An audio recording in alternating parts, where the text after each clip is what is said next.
You're listening to The Tarot Diagnosis. I'm your host, Shannon. I'm a licensed psychotherapist, and I also happen to have a love for tarot. Each episode, I invite you to reflect with me as I work to demystify the tarot and the human experience, all while exploring tarot's connection to mental and emotional health. While this podcast may feel therapeutic, it is not meant to take the place of psychotherapy. So grab your cards and join me as I work to create a pathway to better understand ourselves and those around us. To be honest, I desperately wanted to skip this card and hope that no one would notice. In fact, I significantly procrastinated recording this episode and even contemplated skipping a week of the podcast in my quest to continue avoiding the justice card. But instead, I just decided to record the day before this is supposed to go out because I did need to sit with it and figure out where my avoidance was coming from. I've always had an awkward relationship with the justice card, and I couldn't ever figure out why I wanted to avoid it so much. I think part of my avoidance right now stems from what's happening in the world currently. And I've been holding so much tender space for my clients, many of whom are directly affected by what's currently happening. So my emotional capacity for a deep societal exploration into the concept of justice just kind of seemed impossible.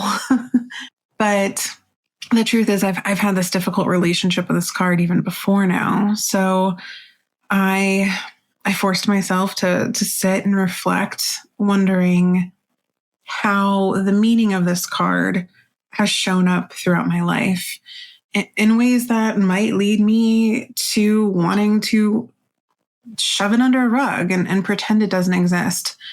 And it was that precise thought of shoving it under a rug that made it click for me. Justice is about fairness and equity. Growing up, my family wasn't big on either equity or fairness.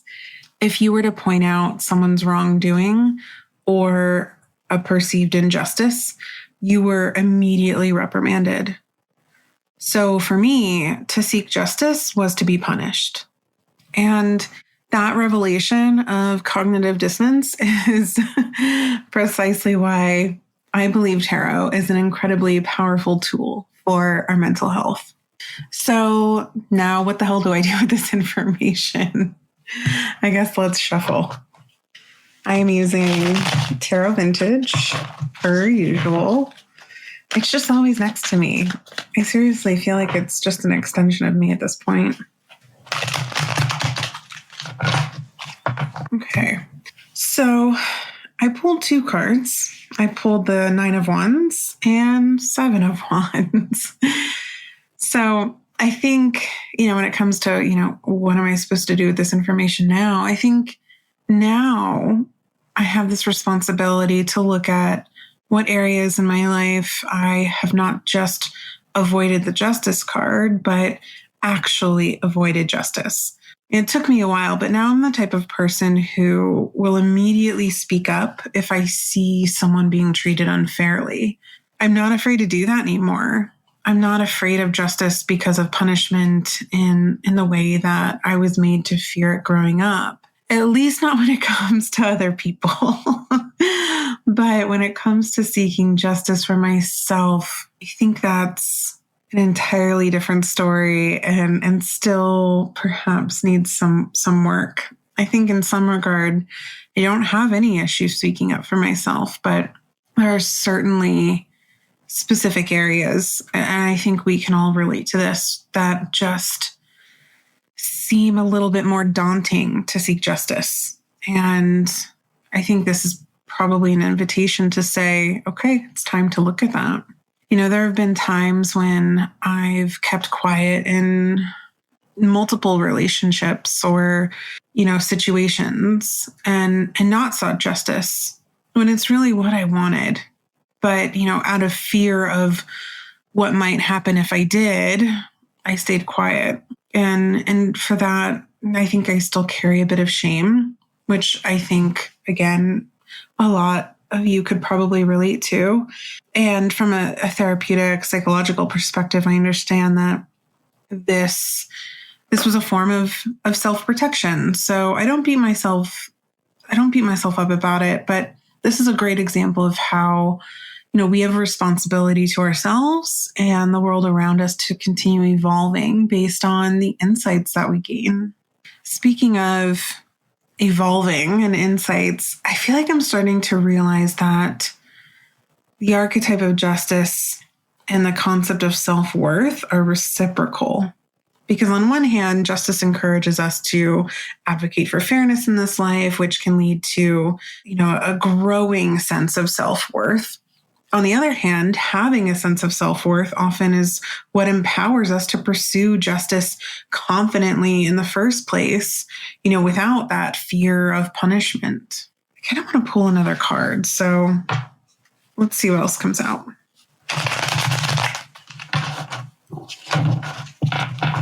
So Temperance is making an appearance. So, justice is often attributed to both truth and balance, but it's not the same type of balance that we see in Temperance. With Temperance, we're surrounded by softness. There's this beautiful landscape. There's a lot of water and movement present within Temperance, and there's no water and no movement really at all present within Justice. So this makes Justice feel honestly more like the Queen of Swords in some ways, sometimes emotionless, but for good reason. I think it's also a reminder that to be just or fair and truthful is not always pleasant. Sometimes it's uncomfortable. With Temperance, we have a blending that occurs, even if it's opposing forces. There's an energy and desire to create balance through combining opposites. But with Justice, it feels like blending would be problematic or like scoffed at. I can just see the Queen of Swords right now saying, "How dare you?" But there's a real energetic force within Justice, and it's saying no, it is this way or it is that way. It cannot be both. And I think with Temperance, there is permission for it to be both, which really makes me think of another component of Justice that has always frustrated me. And it's this idea of an inherent perfectionism that it seems to imply. We must have the right answer, the right response, the right action. But what if we don't? What if we think we're doing the right thing, then later on discover we didn't actually have all the facts? I think we're often conditioned to view this archetype and the experience of justice in general as binary. It either is or it isn't. And this doesn't leave room for change, for adaptation, for knowledge, or to go back to that word evolution, for evolution. So as someone who has struggled with perfectionism my entire life, that's another reason why this card scares the hell out of me, because it feels like it's saying, you better get it right. Now that I'm thinking about it, it's kind of ironic that as someone who used to fear ambiguity and not knowing, that I would be, you think I would be comfortable with an archetype as certain as Justice. My newly discovered childhood justice trauma aside. But now I'm wondering, I think more of my discomfort is also coming from a place of, oh, this card doesn't invite ambiguity or doesn't create space. You have to know the truth. You have to know the right answer, and what's done is done. And there's a finality that exists there that feels really intimidating. And I don't think that's a word that I had quite used to describe justice, but it feels really fitting to use right now. I feel like it's a great time to pull another card.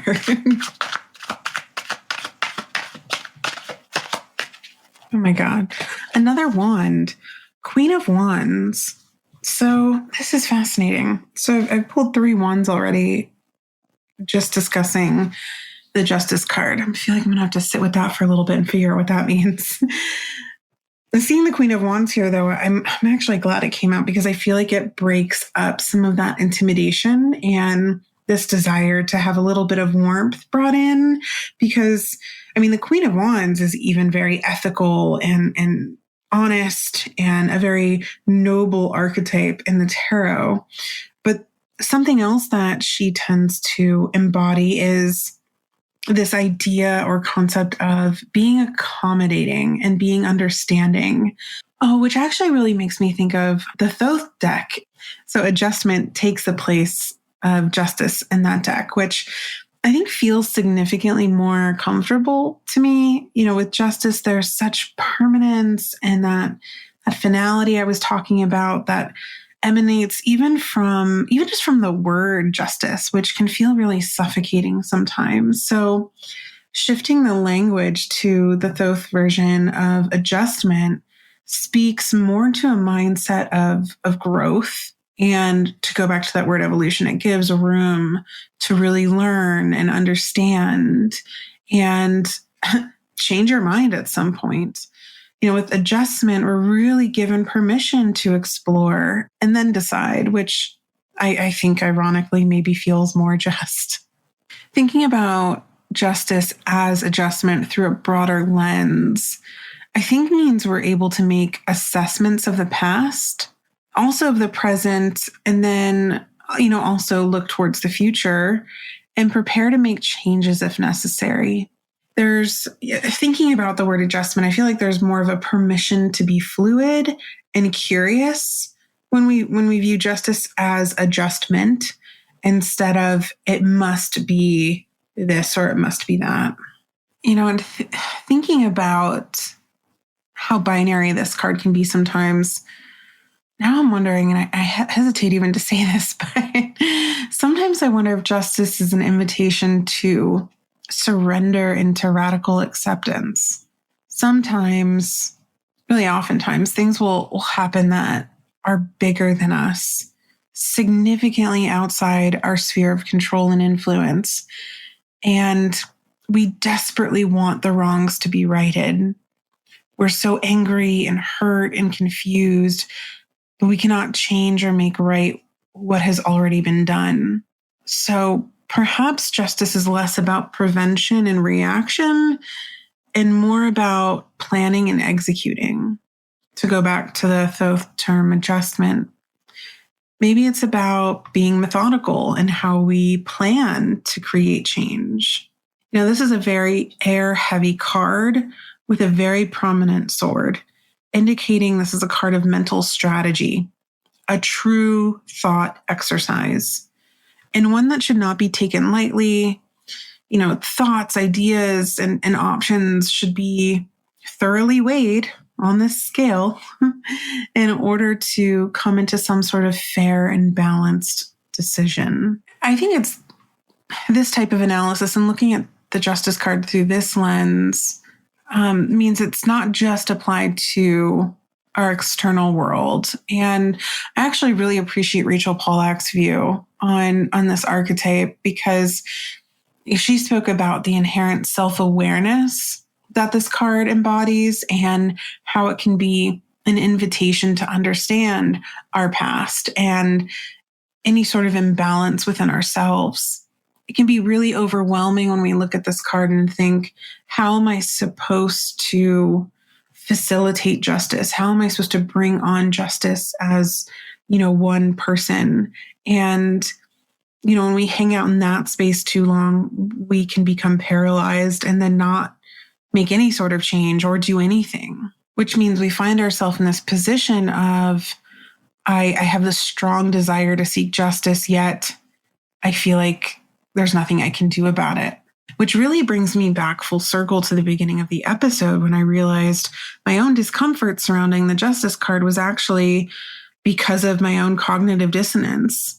And to explain cognitive dissonance, it's something that happens when we hold conflicting beliefs or values, which, then leads to this psychological and emotional tension, discomfort, or even suffering. So I think what I've discovered through reflecting on justice was that my desire for actual justice and fairness was at odds with what I was taught growing up, because I learned that seeking justice would lead to immediate reprimand. This is clearly, indicative of a profound inner conflict.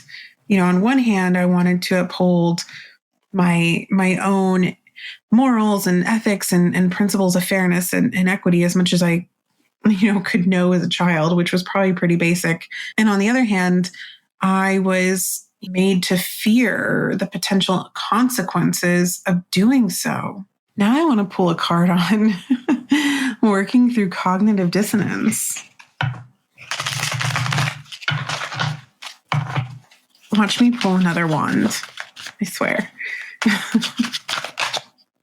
So one card fell out, and then I pulled another card because the card that fell out was the Five of Swords, and that confused me for a moment. So I was like, I'm going to pull another card too. But I think the Five of Swords speaks to, maybe what caused the cognitive dissonance or how the cognitive dissonance feels. And that's as if you're being taken advantage of, or you've been humiliated, or you feel like someone's getting away with something or has taken something from you, which is very much how I felt growing up. I felt like my voice was taken away. My sense of autonomy was taken away. I wasn't allowed to speak up for what was true to me.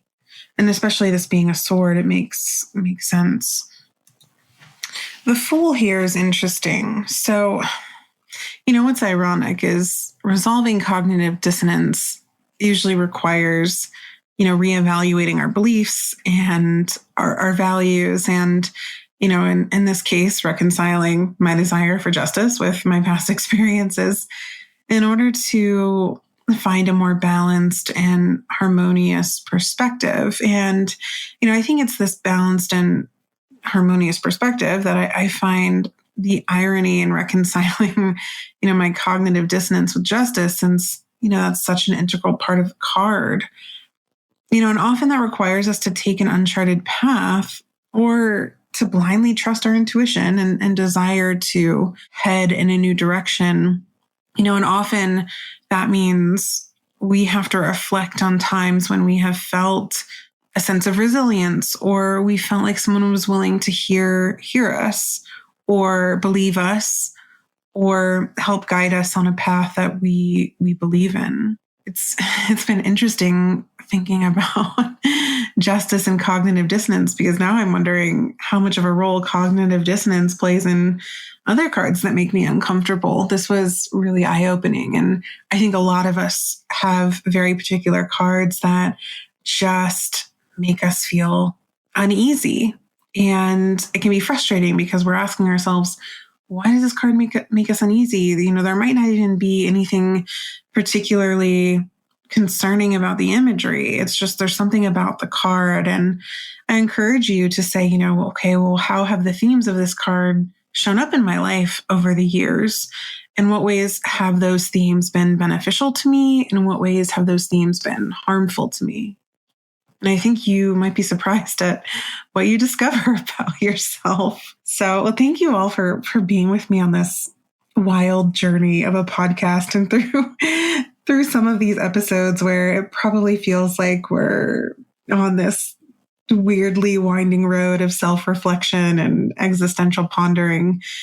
I really can't wait to hear what comes up for you all as you sit with the Justice card. I would really love to hear your input. It might continue to help me in my relationship with the card. And also, I really want to hear, what comes up for you in terms of looking at some difficult cards that you've been struggling with through the lens of cognitive dissonance and what that means for you.